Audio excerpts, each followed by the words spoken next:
गणेशाय नमः। हम आज विचार करते हैं हस्तरेखा में सबसे ज़्यादा पूछे जाना वाला प्रश्न, ये भाग्य रेखा क्या होती है और भाग्य रेखा कहाँ से निकल के कहाँ तक जाती है और भाग्य रेखा और आयु रेखा में क्या भेद है। देखिए, अक्सर यहाँ से आयु रेखा, जीवन रेखा, किसी किसी की यहाँ से भाग्य रेखा निकलती है, आयु रेखा या जीवन रेखा यहाँ से निकलती है। किसी किसी व्यक्ति के जीवन में यहाँ से भी एक रेखा जाती है जिसको भाग्य रेखा कहते हैं। जीवन रेखा और आयु रेखा फिर इसको कहेंगे।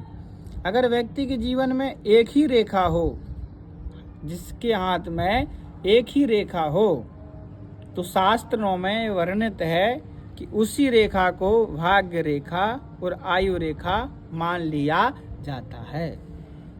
अब हमें विचार करेंगे कि उसके जीवन में कैसा फल रहेगा। देखिए, जिस व्यक्ति के जीवन में जितनी सुंदर और स्पष्ट रेखा होती है, जैसे कि इस बालक का जैसे कि हाथ है, तो यहाँ से लेकर के और यहाँ तक कि बहुत सारी रेखाएं एक इधर से काट रही है। तो अगर जीवन रेखा को बहुत सारी रेखाएं काटती रहती हैं, तो उसका तात्पर्य होता है कि उसका जीवन कष्टमय निकलता है। और जितनी सुंदर रेखा उसके जीवन में होती है, उतना अच्छा फल उसका जीवन में रहता है।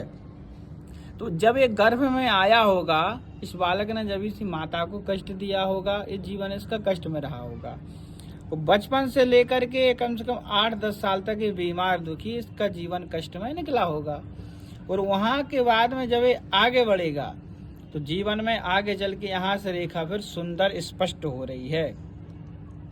तो इसके जीवन में फिर बहुत ज़्यादा शरीर से और कष्ट वगैरह नहीं रहेगा। अब इसकी जो भाग्य रेखा है वह तो है ही नहीं, तो इसी को भाग्य रेखा मान लिया जाएगा।